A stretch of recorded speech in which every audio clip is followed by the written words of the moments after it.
I am really passionate about helping coaches, and you'll find out why shortly. But I'm calling this the ultimate guide to profitable webinars, because profit is what it's all about. You know, as coaches, we can do too much of the good stuff and giving our free time away, but you know, we need to be making a living out of our coaching. Otherwise, we're not going to be able to do as much coaching as we would like. So we've already talked a little bit about why webinars.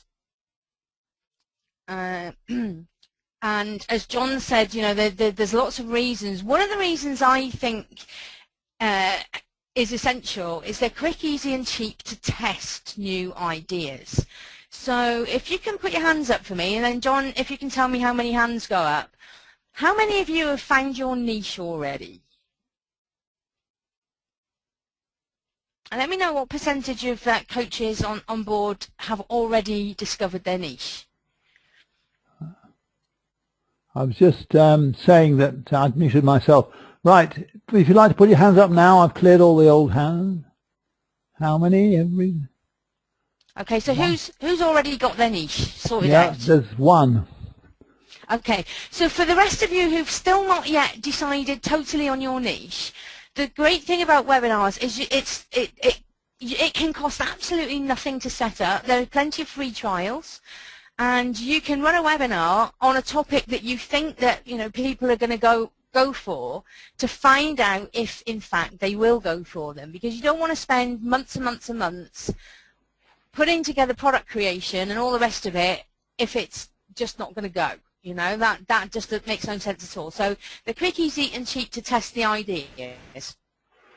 Obviously, there's less hassle for people to actually attend webinars than to attend live seminars and events. I remember, the hassle of putting on free seminars, and then it's, do I do it in the evening, do I do it at lunchtime? You've got to cover the room costs. And most of them have got booking fees, and you need to let them know within a certain time whether or not you're going ahead with it. You've got to pay deposit, and it's all very expensive. And then if hardly anyone shows up, you end up out of pocket. You don't have that with webinars. Again, as John said, no geographical constraints. Now, I was absolutely astounded. I'm just changing over all of my database into a new database management system. And to do that, when I was exporting the data from my old system, I had to do a data cleanse. And I was absolutely gobsmacked to find that I've got people in over 100 countries who are on my database. 3 years ago, people barely knew me outside of Plymouth, which is where I live, in the southwest of England. Now, all of a sudden, there are people who are following me from countries I've barely even heard of, which is quite outstanding. Also, for a lot of people, webinars can be less daunting than live seminars. Yes, you still have to speak to a live audience, although there are ways that you can even get out of that if you run automated, pre-recorded webinars.